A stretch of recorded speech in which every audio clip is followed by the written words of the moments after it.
Cuthbertson scoring a try, 1 try assist and 5 tackle busts, running for 142 metres and making 5 offloads. Conrad Hurrell, 1 try, 9 tackle busts, 128 metres, 8 clean breaks, and young Harry Newman running for 130 metres, whilst Liam Sutcliffe made 42 tackles. For the losing Catland side, Jody Broughton, the world's fastest quantity surveyor, 133 metres, 2 clean breaks.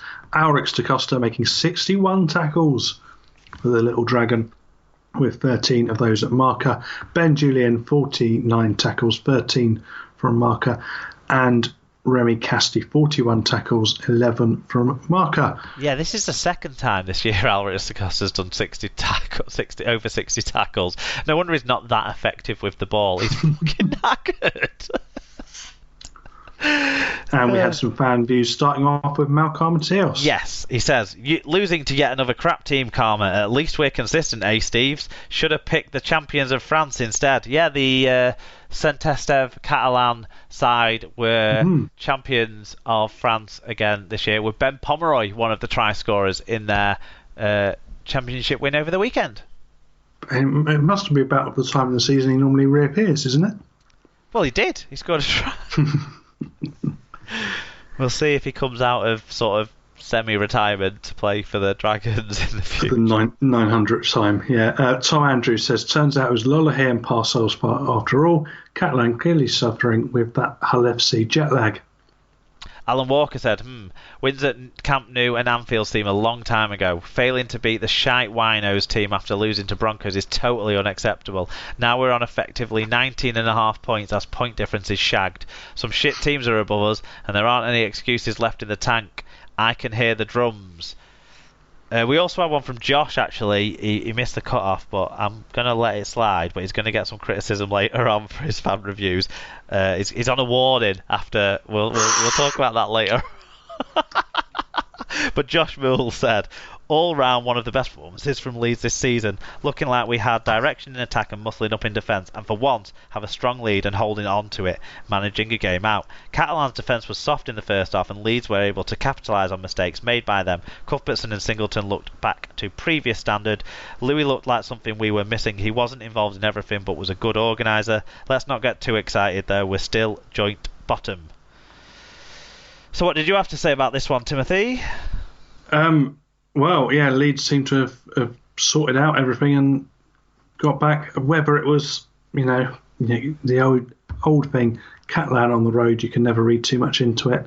So it was a good one to be at home for to get you some confidence back. But there was some nice work in this one. Although there was the one real comedy moment, wasn't there, with Cassiano giving away that hilarious interception, because he just Harbour Bridge pass to. He didn't know what to do with it. He was like, he looked round, like, forgetting that he's actually on his own 20 metres, and the safest thing to do was to run straight into someone.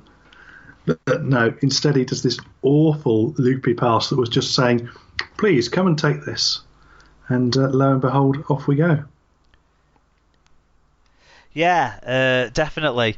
Actually, if anything, Catalan scored the 2 best tries in this game by some distance, didn't they? Sam Tompkins' little touch in the passing move for that Arthur Romano try was brilliant, and he scored a nice try as well. But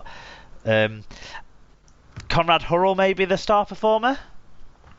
I think so. Yeah, you got to look at him in terms of his and Cuthbertson. Yeah, he's going to be doing it big there, and obviously was not able to coach his team while he was playing because the games clashed. Do you think back to his best a little bit? He scored a try. He started the game. He scored a try. He set up a try as well with one of his patented offloads. It does seem to be. It is the performance we should expect of him. Yeah, I think it's not necessarily even his best, but it's back to where he should be for his position and his experience and his place in the side. I mean, interestingly for me on this game, it did seem in the balance at 18-12, and Catalans seemed to be on top at the start of the second half as well. So that gives Leeds fans maybe more confidence that they were able to see out that period for the most part and actually strike back and close the game out quite comfortably in the end, with Jack Walker basically running through a defence who'd given up. Yeah. I mean, and it's no surprise that as soon as once Catalan decided they weren't playing, they don't do it by half measures, do they? It is full go or full off. There's no gears in between, is there? They definitely take the go hard or go home thing more literally than it's supposed to be taken, I think. But that's pretty much all I've got to say on this game anyway. Yep, let's move on to the final game, where it was the in-form London Broncos visiting the out-of-form Castleford Tigers. So of course we knew what happened. It ended Castleford 42, London 10. It was Castleford 16, London 4 at half-time, and then a burst of 5 tries after half-time absolutely killed this game off. 6,860 were there. Marcus Griffiths was the referee. In terms of the stats, under 1,000 metres and under 90% team tackle success rate, both figures put up by London spell a heavy defeat, and that's what they got. Cass had over 450 more metres, a 1.7 metres per carry, better average gain. They made 9 more breaks as well as more successful offloads and tackle busts. Individually, Jordan Rankin, 1 try, 2 try assists, 11 tackle busts, 156 metres. He switched to fullback in this game and seemed effective there. Mike McMeekin, 2 tries, 2 try assists, 5 tackle busts, 104 metres, 2 clean breaks. I mean, that's a real contribution from a forward there to get 2 tries and 2 try assists. Adam Milner started this game at hooker and then I guess came back on in the middle later on in the game. 139 metres and 2 clean breaks from him. And James Clare, 1 try, 110 metres, 2 clean breaks. For the losing London side, Kieran Dixon, 1 try and 151 metres, and 90 of them, well, 80 because of the size of that pitch, came on that interception try that he scored. And do you know what that try showed me? Jake Truman is a lot faster than I thought, because he pretty much kept pace with Kieran Dixon, chasing him back. Didn't catch him, but kept pace with him. I was impressed with that speed from Jake Truman. You sound like Bruce Forsyth there. Yes. Who got in touch? Yeah, Tom Andrews. Always loved Cass Me. And Fatboy Rob said, the Tigers are back. McShane dropped to the bench and Peanut dropped out completely and the tweaks worked. 8 glorious tries meant we ended the weekend where we should be, in brackets, above the Chiefs and within positive points difference. Hashtag COYMFRRF.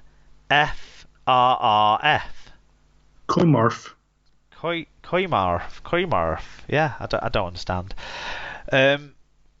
So looking at the highlights, I mean, it does seem that not for the first time, London's old boys and the products they produce came back to haunt them.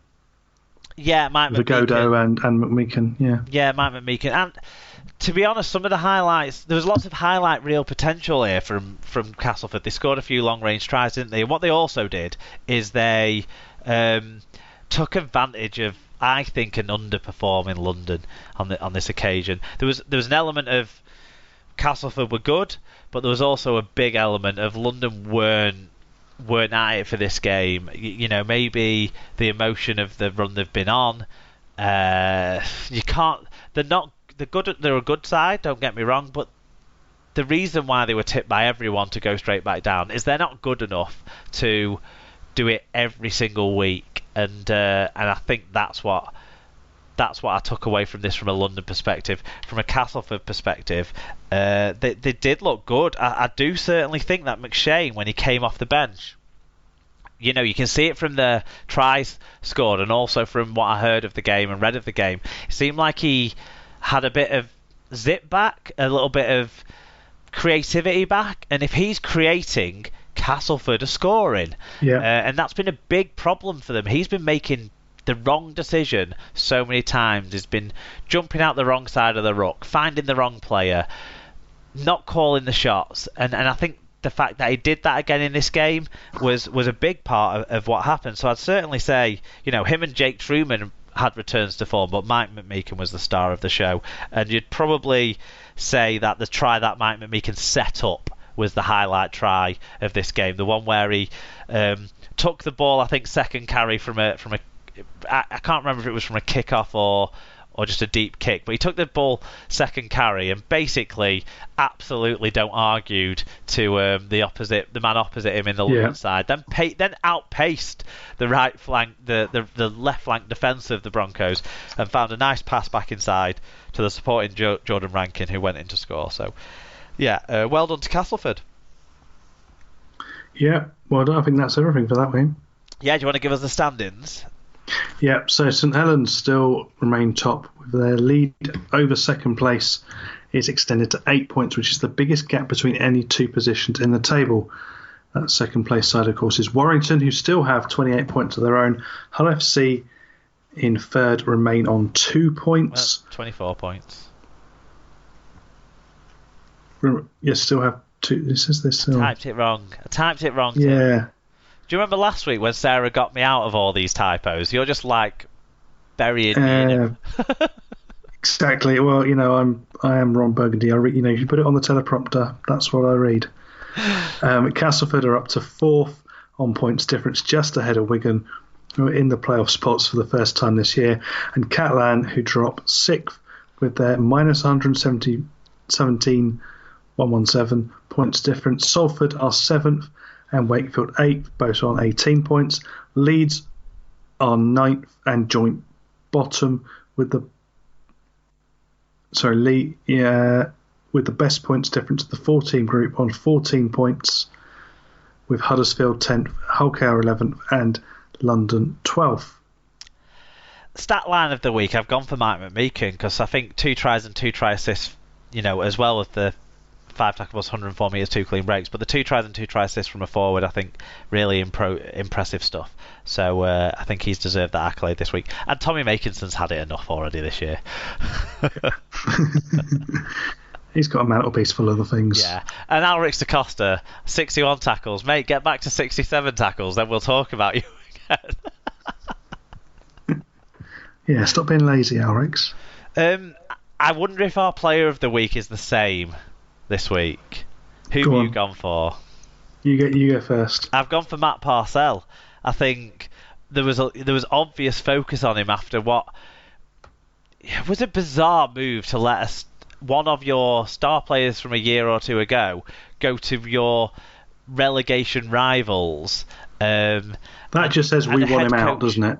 Who can use him right as well. You know that Tony Smith can an off the cuff run out of dummy half first hooker. That's manna from heaven for. That's every hooker that Tony Smith's ever been successful with. Exactly. He's never had the defensive organizer hooker. He's always had that sniper.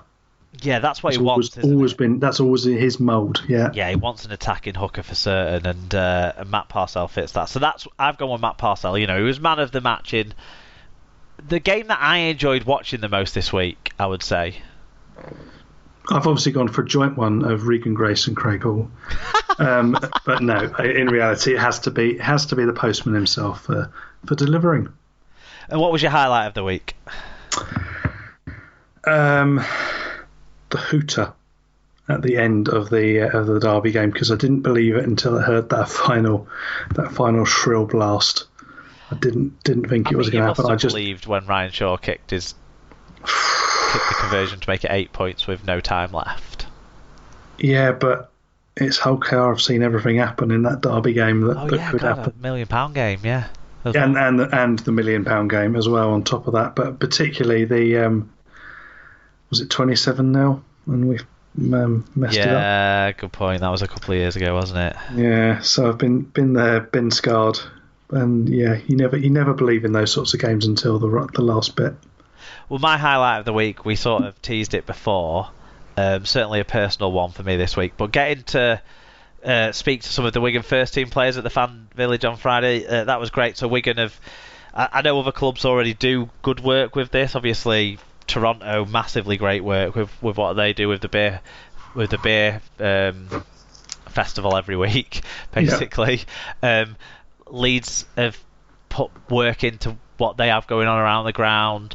On match days and that sort of stuff. They have the marquee tent at Salford. They have something similar at Castleford already. But and Hull KR do a great job in the bar before games and stuff like that. But they've had the South Stand bar that season ticket holders and Riverside as members can go in, but it's